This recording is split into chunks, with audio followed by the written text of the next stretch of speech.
So we are very honored to welcome Jenny Maharaj.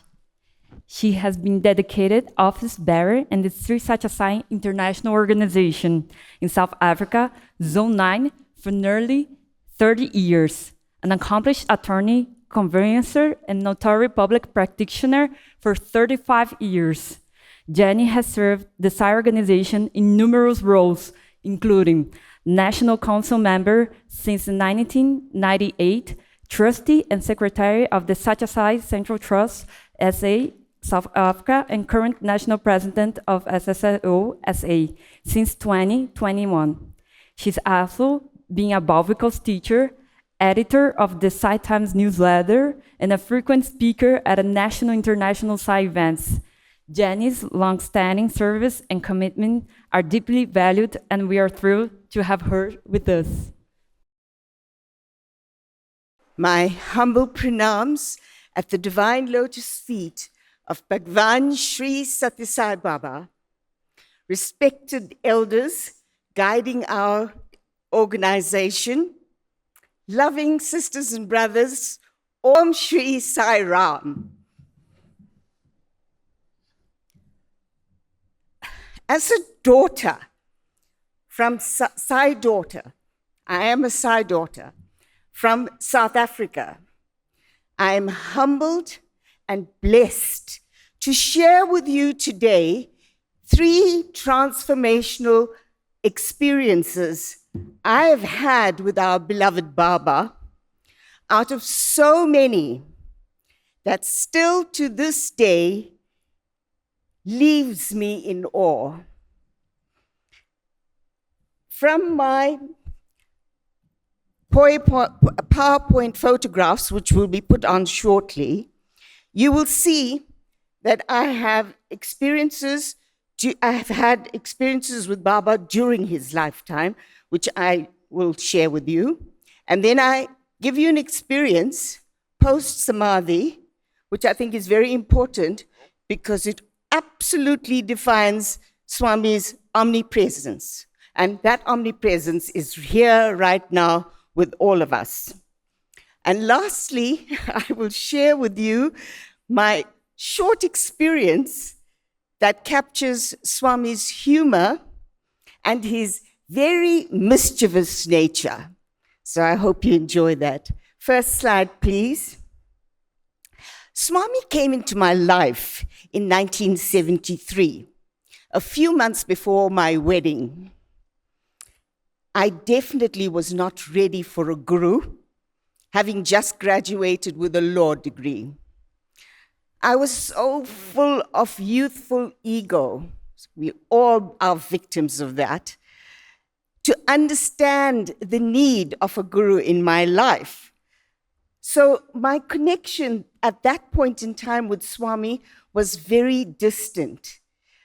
I ashamedly admit to all of you today, I thought Swami was a magician and that I wanted nothing to do with him then. Now I'm going straight to the early 90s. At this time, I went through a tsunami of personal challenges and hardships. But our loving Baba came back for me.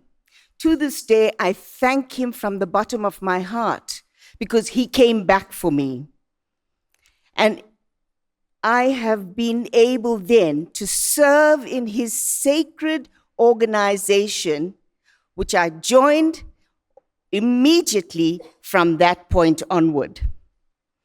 However, it was only in 1998, through the inner voice, a unique experience I had for the very first time in my life. Swami called me to Prasanthi Nilayam for the very first time. That trip I made to Prasanthi Nilayam, I went alone. And it then resulted in me getting back home, writing a book. The book was written with my 2 sons in mind. I wanted to capture my experiences and the first impact I had with Swami for our family. Then the very next year, in 1999, again, this unique experience through the inner voice, Swami says, get ready for Prasanthi.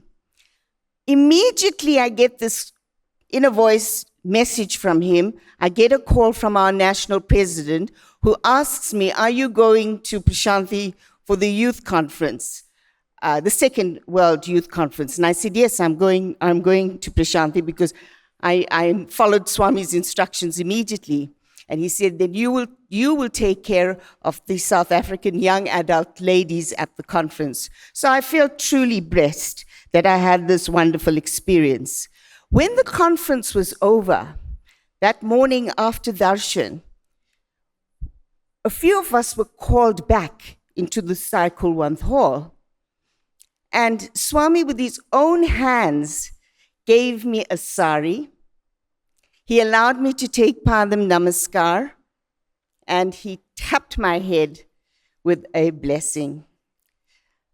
Following that divine encounter, on that very year, 1999, on the 3rd of December, 1999, which incidentally was my late mother's birthday, I was called in for an interview. Second slide, please. Yes, I see it's there.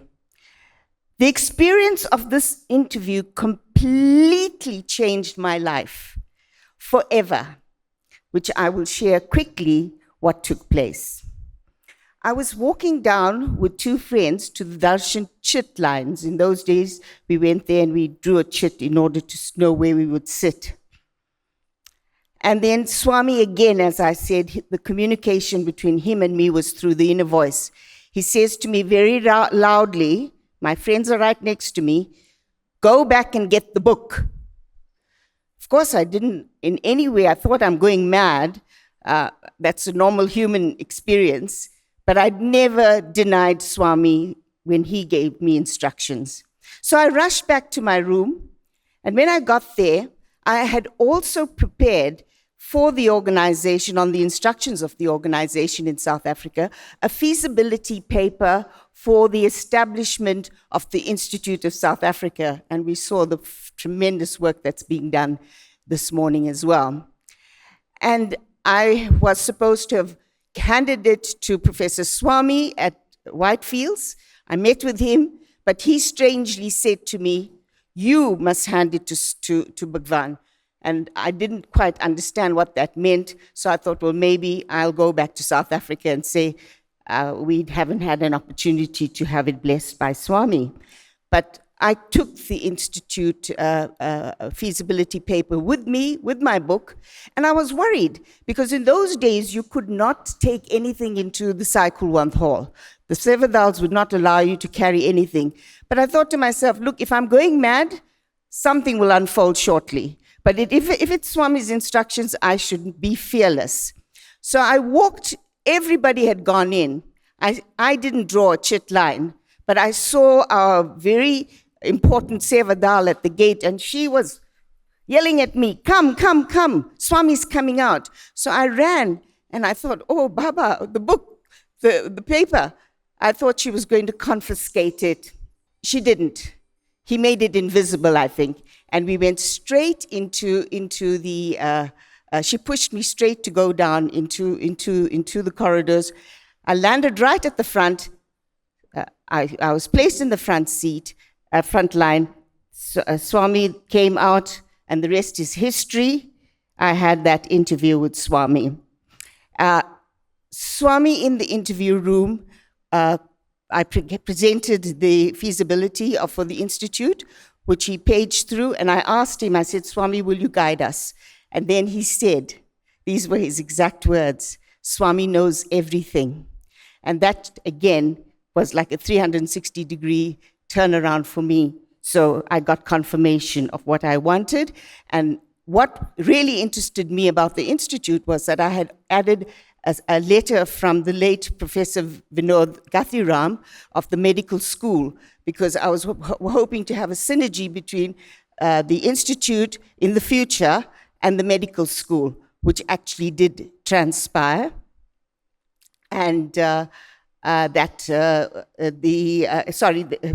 he sent me a beautiful letter, which I added into the feasibility. Then Baba signed my book with Love, Baba. I'm a living example of someone that has had that wonderful experience with Swami, and it is something that I carry very deeply in my heart.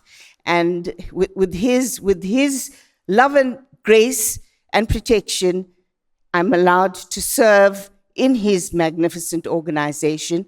And I'm sure that all of you are enjoying this wonderful, wonderful conference. Thank you, Brother Samasiva Rao and Mrs. and Renuka. Thank you for your hospitality. Thank you, Dr. Reddy and Brother Leonard, for having such a wonderful conference here in Kenya.